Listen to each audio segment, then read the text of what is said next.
Welcome back news. आप देख रहे हैं कहानी कुर्सी की। मैं हूं सौरभ, आपके साथ। मेहमान हमारे साथ बने हुए हैं। महाराष्ट्र के चुनाव को लेकर अलग अलग लोग अपीलें जारी कर रहे हैं कि इनको वोट करें, नहीं इनको वोट करें, नहीं ये उम्मीदवार अच्छा है, नहीं ये आपके लिए अच्छा है। अब इसमें सबसे ज्यादा पहल जो हुई थी वो हुई थी मुस्लिम समाज की तरफ से, और जिसको वोट जिहाद बीजेपी वाले अक्सर कहते हैं। तो इस चुनाव में भी बहुत सारे मुस्लिम संस्थाओं ने अलग अलग जगहों पर जाकर के अपील की कि भाई आप मुसलमान जो हैं वो महाविकास अघाड़ी को वोट करें, इनको मजबूत बनाएं, इस चुनाव में बीजेपी को हराएं, कोई दिक्कत नहीं। तो ये बात जरूर हुई कि भाई क्या रिलीजियस लीडर्स को खास तौर पर मौलाना लोग, मुफ्ती लोग जो हैं और जिनकी समाज के अंदर, मुस्लिम समाज के अंदर एक फॉलोइंग हो, उनको कोई उनकी कही बात को कोई अपनी रिलीजियस ड्यूटी मान करके वो काम करें। नहीं, मौलाना साहब ने कहा है मुसलमान हूं, मुझे ये काम करना है, मुझे मायावती को वोट नहीं करना, मुझे महाविकास अघाड़ी को वोट करना है। तो वहां थोड़ा सा एक बहस की गुंजाइश होती है कि आप लगभग एक आदमी को मजबूर कर रहे हैं, उसको वो अपनी अपनी अपनी सोच ना लगाए, अपना विवेक इस्तेमाल ना करे, चूंकि कि आपने कह दिया तो वो जाकर के वोट डाल दे। अब दूसरी तरफ से अभी तक ऐसा कुछ नहीं हुआ था, लेकिन कल एक ऐसा बयान आया जिससे सब हैरान रह गए। हैरान इसलिए रह गए क्योंकि हिंदुओं एक होकर वोट कर। अब अभिमुक्तेश्वरानंद जी की जो छवि है, कोई इसमें कोई सीक्रेट नहीं है कि वो बीजेपी विरोधी बातों के लिए जाने जाते हैं। नॉट जस्ट बीजेपी, मोदी विरोधी बातों के लिए जाने जाते हैं। मोदी जब चुनाव लड़ रहे थे तो ये तो वहां कैंडिडेट खड़ा करने के लिए चले गए थे बनारस के अंदर 2014 के इलेक्शन में, शायद धरना दिया था। सोचिए तो वो व्यक्ति, और वो ये कह रहे हैं कि इस चुनाव में, महाराष्ट्र के इलेक्शन के अंदर सारे हिंदुओं को बीजेपी के पीछे खड़े हो जाना चाहिए, उनके लिए वोट कर देना चाहिए, शिंदे सरकार को दोबारा लाना चाहिए। अब ऐसा कहने की उनके पास क्या वजह है, आप भी जानना चाहते होंगे, तो आपको सुनाते हैं शंकराचार्य जी का बयान। जो गाय के लिए खड़ा है, अगर उसके लिए हम नहीं प्रशंसा करेंगे, उसके लिए अगर हम अनुरोध नहीं करेंगे लोगों से, तो किसके लिए करेंगे। और हिंदू जात से हम कहना चाहते हैं, जो भी हिंदू महाराष्ट्र में है, विधानसभा का चुनाव आया है, जिन लोगों ने गौ माता को राज्य माता का दर्जा दिया है, उन्होंने शिवाजी महाराज वाला काम किया है। शिवाजी महाराज ने गौ रक्षा की थी, इसीलिए शिवाजी महाराज की पदवी थी गौ ब्राह्मण हिंदू प्रतिपालक, ये उनको पदवी मिली थी। उसमें से गौ पालन तो कर ही दिया, गौ माता के सम्मान को इन्होंने बढ़ा दिया। अगर इस सरकार को आप दोबारा नहीं रिपीट करोगे तो पछताना पड़ेगा। इसलिए महाराष्ट्र के हर हिंदू से हम कहना चाहते हैं कि इस सरकार को फिर से मौका दे और ये सरकार आपके कल्याण का कार्य और आगे बढ़े। हमारा किसी पार्टी विशेष से कोई लेना देना नहीं, अच्छा काम जो करे उसके लिए हम खड़े रहते हैं। शंकराचार्य जी कह रहे हैं इन्होंने गाय को राज्य माता का दर्जा दिया। शिंदे सरकार ने कैबिनेट में फैसला लिया था कि गौ माता राज्य माता मानी जाएगी, और गौ पालकों को भी बहुत संरक्षण देने की बात इस सरकार ने की है। तो वो कह रहे थे कि जो गौ माता के साथ खड़ा है भाई, उसको तो वोट देना ही पड़ेगा ना, हमको उसके साथ तो खड़ा होना ही पड़ेगा। लेकिन ये चमत्कार जैसा ही है अभिमुक्तेश्वरानंद जी का, यूं बीजेपी लेड अलायंस के पीछे खड़े हो जाना। क्यों सर? और इसके पीछे की कहानी बताएं तो हम माने। देखिए सर, अभिमुक्तेश्वरानंद जी ने कहा है कि गौ माता के साथ जो सरकार खड़ी है उसके साथ खड़ा होना हमारा धर्म है।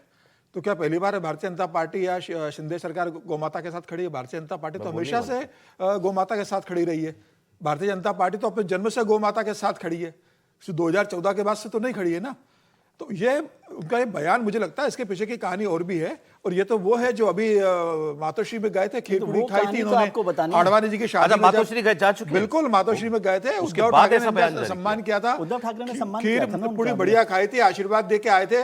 मातोश्री के अंदर इन्होंने पूजा पाठ किया था और उद्धव ठाकरे को मुख्यमंत्री बनने का आशीर्वाद देकर आए थे। ये बाहर आकर बोले थे कि मैं उद्धव ठाकरे को आशीर्वाद देकर आया हूं कि महाराष्ट्र के मुख्यमंत्री बनोगे।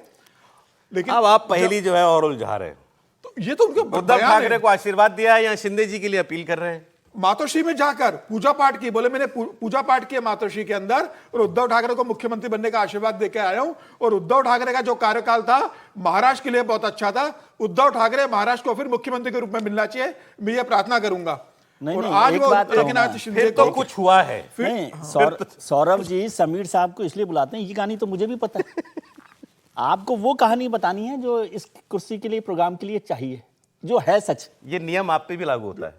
नहीं, मुझे पता तो हो, उनको पता है इस पर। चलिए आप बताइए फिर। नहीं, उनको पता है जानकारी। नहीं, देखिए मुझे लगता है कि ये हैरानी की बात थोड़ा सा नहीं, हैरानी नहीं है, हैरानी कतई नहीं। मैं मतलब मुझे ये लग रहा था कि हैरान आप लोग क्यों हो रहे हैं। अभिमुक्तेश्वरानंद जी मूल रूप से क्या है? अभिमुक्तेश्वरानंद जी मूल रूप से क्या है? वो शंकराचार्य शंकराचार्य। पदवीधारी हैं। कोई और सरकार है क्या जिसने गाय को राज्य माता का दर्जा दिया हो? कोई और सरकार है क्या जो इतना खुलकर हिंदू हितों के लिए सीधे सीधे बात कर रही हो?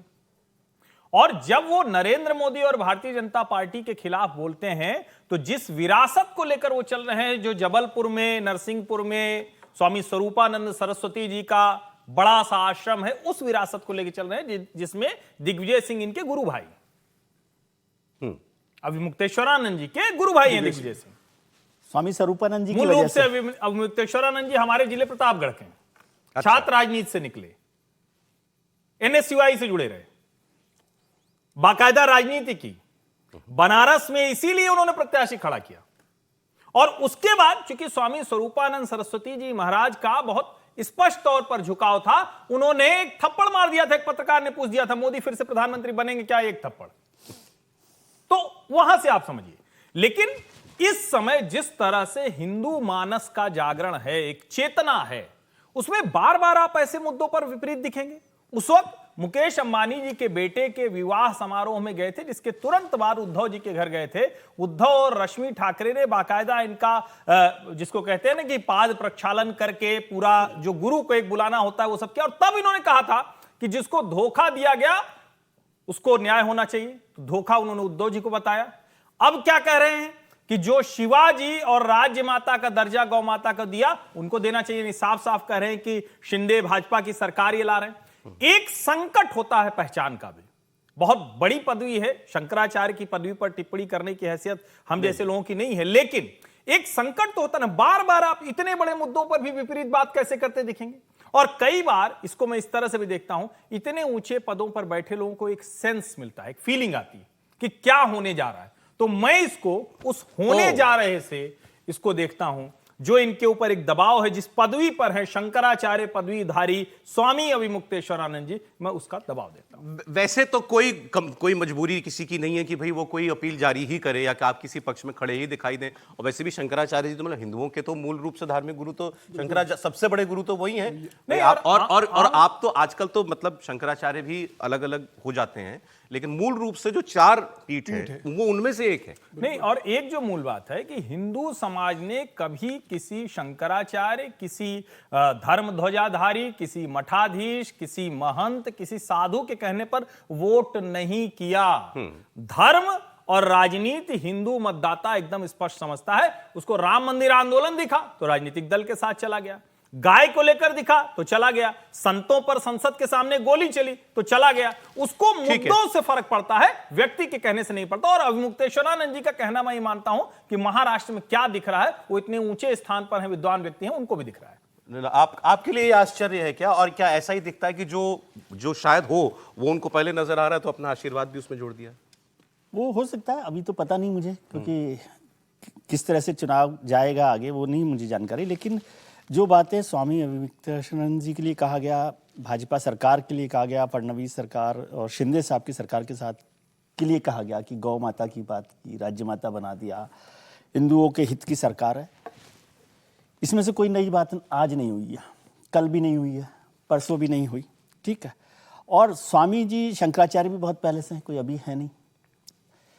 मोदी सरकार के खिलाफ भी वो लगातार बोलते रहे, इसमें भी कोई बात नहीं। और खासतौर से प्रधानमंत्री जी के खिलाफ भी वो बोलते रहे, नाम लेकर। तो अब वो क्यों इस तरह की बात करें, मतलब उनके बोलने में मैं तो पहले भी कह रहा था कि कोई आपत्ति मुझे नहीं है। हालांकि लेटली उन्होंने कुछ, क्योंकि टीवी कार्यक्रम वगैरह भी किए उन्होंने, तो उसमें वो ये कहने लगे हैं कि मैं मोदी का विरोधी नहीं हूं। ठीक है, ये बात वो अक्सर कहने लगे। मैं सुधार करते रहना चाहता हूं। हाँ ठीक है, तो अच्छी बात है सुधार। वैसे सुधार तो जीवन का अहम हिस्सा है कि हमेशा सुधार करते रहना चाहिए जब भी आपको ठीक लगे। तो ये सुधार किन कारणों से किया गया इसकी मुझे जानकारी नहीं है। वो समीर जी अभी शायद बताना नहीं चाहते किसी प्रोग्राम में। वो मोदी जी के सुधार की बात कर रहे थे, अपने में नहीं। नहीं, मतलब उनके जो बयानों में, व्यवहार में जो बदलाव आया है, बयानों के हिसाब से, व्यवहार उस दृष्टि से नहीं, तो उसमें बदलाव क्या आया है, किन कारणों से आया, वो समीर जी किसी न किसी दिन बता ही देंगे। लेकिन एक दिलचस्प, लेकिन क्या अब हम इस अपील को, क्या हम इस अपील को सांप्रदायिक अपील कहेंगे? जो हम लोग मौलानाओं उलेमाओं की अपील को सांप्रदायिक करें। कोई अपील नहीं है, क्योंकि वो जो कह रहे हैं मुझे मानना है, त्रिपाठी जी को मानना है, सौरभ जी को मानना है, मानेंगे, महाराष्ट्र के वोटर मानेंगे नहीं मानेंगे वो अलग है, लेकिन वो अपील कर रहे हैं। वहां मानते हैं, ये बात मतलब बार बार प्रूव हो चुकी तो है। इसमें क्या यहाँ नहीं है, नहीं मानते, मैं कोई तोहमत इसमें नहीं दे रहा किसी आपत्ति को। नहीं है ना, हाँ। ये संकट है, बीजेपी का संकट, बीजेपी का संकट है, इसको आपत्ति मत मानिए ना। नहीं, ये आपत्ति नहीं। इसमें थोड़ा सा आपने जो कहा वो ठीक है कि आप उसको भी फिर कम्युनल नहीं हो सकता ना। हम कह रहे हैं मौलाना साहब कहें कि हमारे धर्म में ये अच्छी बात है, हम ये मानते हैं, उसके लिए आप खड़े हो जाइए, उनके साथ आप खड़े रहिए, लेकिन वो दूसरी बातें करते हैं। अगर गाय को राज्य माता का दर्जा, गौ माता हम सबके लिए पूज्य है भाई, तो वो कह रहे हैं कि उसके साथ जो, तो ये इसमें वो, इसको आप अगर उससे जोड़ेंगे तो थोड़ा सा वो मुझे कम ठीक दिखता है। चल, जब वो कहते हैं तो वो क्या कहते हैं, उनका दीन कहां खड़ा होता है, जो संपत्ति का झगड़ा है, जो कब्जा कर लेना है, ये सब कैसे हो सकता, दोनों एक साथ कैसे हो सकते? वो मान रहे कि ये भाई आपके लिए खतरा है, ये पार्टी आपके विरोध में काम करती है। लेकिन मैं कह रहा हूं ना, कोई धर्म का कुछ बताइए ना कि ये एक चीज है जिसकी वो वजह उसे से धर्म हुआ। का मसला मानते हैं ना। एनीवे चलिए, लेकिन अब ये कहा तो जाएगा ही भाई, वहां मौलाना खड़े हुए तो यहाँ शंकराचार्य खड़े हुए। शिवानंद ऐसे पहले शंकराचार्य बन गए जिन्होंने दोनों को आशीर्वाद दे दिया है, उद्धव को भी दे दिया है और उन्होंने ये एक तो नाथ शिंदे को संतों भी का दे दिया। संतों अब जिसकी का- भी सरकार बनेगी कह देंगे मेरा आशीर्वाद इसके साथ था। आप साहब जरा फडणवीस साहब की बात कर लें। समीर जी, फडणवीस साहब का आजकल जो तेवर है ना वो देखने लायक है। कल बता रहे थे, बात कर रहे थे तो त्रिपाठी जी ने कहा था भाई जिस रॉ में बोल रहे हैं आजकल वो गजब है। और समीर जी ने बताया कि पहले ऐसी इनकी छवि नहीं रही है, बहुत शांत व्यक्तित्व है, आराम से बात करने वाले, पॉलिटिकल रैलियों में भी जो आदमी बड़े संयम के साथ बात करता है वैसा अब तो, लेकिन जो तेवर हैं कह रहे हैं भाई, सुनाता हूं आपको। आजकल तो ओवैसी भी यहां आने लगा है, औरंगजेब का महिमा मंडन हो रहा है, सुन ले ओवैसी। अब आगे की लाइन आप उन्हीं के मुंह से सुनिएगा। और इसके बाद फिर एक दो बयान इनके और हैं। इनके ऊपर नाना पटोले जो बीजेपी कांग्रेस के प्रदेश अध्यक्ष हैं, उन्होंने ये कहा कि इनको भी जो दिल्ली में विश्व गुरु बैठे हैं वो वाला चस्का लग गया है। विश्व गुरु उन्होंने कहा मोदी जी के लिए, उन्होंने कहा इन्होंने अपना नाम बदल लिया, अब ये देवेंद्र फडणवीस नहीं दादा भाऊ कहलाना पसंद करते हैं खुद को। कुछ दिनों देवा भाऊ, और कुछ दिनों बाद भाऊ हटा देंगे, बस देवा कहलाएंगे, मतलब भगवान बनना चाहते हैं। सुनिए। और आजकल तो ये ओवैसी भी यहां आने लगा है। मेरे हैदराबादी भाई उधर ही रहना, इधर को मत आना, इधर को तुम्हारा कोई कामा नहीं है। यहां पर आकर हमको धमकियां दी जा रही है, यहां पर आकर औरंगजेब का महिमा मंडन हो रहा है। मैं बता देना चाहता हूं, भारत का जो सच्चा मुसलमान है वो भी औरंगजेब को अपना हीरो नहीं मानता। अरे औरंगजेब तो आक्रमणकारी था, उसने हम पर आक्रमण किया था। इसलिए सुन ले ओवैसी, कुत्ता भी ना पेशाब करेगा औरंगजेब की पहचान पर। अब तो तिरंगा लहराएंगे पूरे पाकिस्तान पर। गीदड़ों को उनकी जगह दिखा कर रहेंगे। इसलिए मैं आपसे इतना ही निवेदन करना चाहता हूं, इस बार का वोट आपके लिए नहीं है, इस बार का वोट आपकी आने वाली पीढ़ियों के लिए है।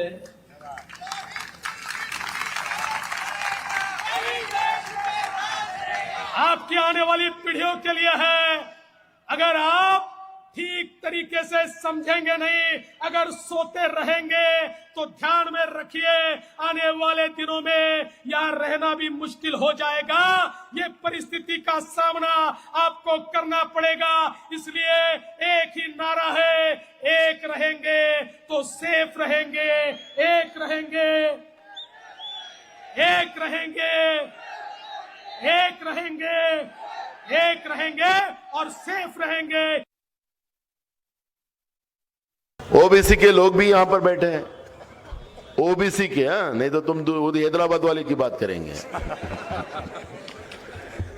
मैं पूछना चाहता हूं, क्या अकोला जिले के ओबीसी के लोग आप बीजेपी को वोट करोगे जो तुमको कुत्ता बोलते हैं?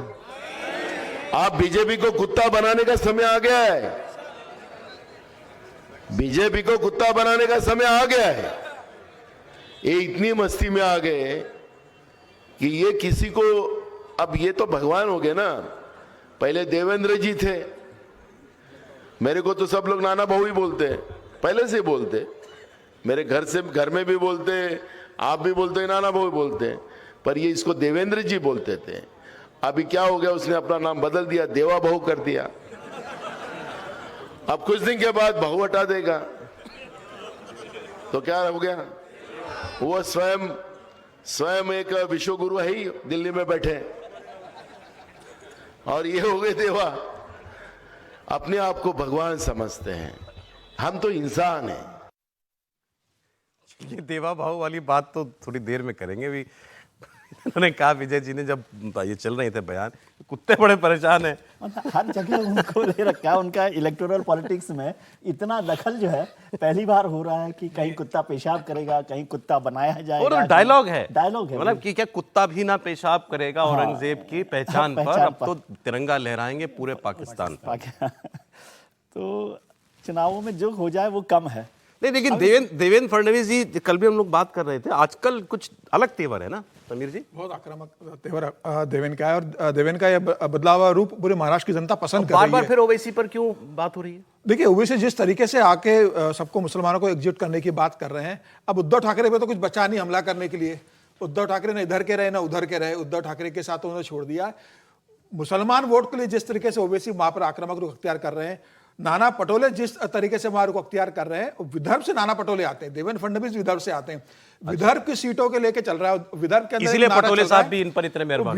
विदर्भ में एक बात चल रही है कि मुख्यमंत्री विदर्भ से बनने वाला है, सरकार किसी की भी आए। ये कहा जा रहा है कि अगर महाविकास आघाड़ी की आएगी तो नाना पटोले विदर्भ से वो मुख्यमंत्री बनेंगे, कांग्रेस के प्रदेश अध्यक्ष है, उन्हें मुख्यमंत्री बनाया जाएगा। और अगर महायुति की आती है तो देवेंद्र फडणवीस मुख्यमंत्री बनेंगे, वो विदर्भ से आते हैं।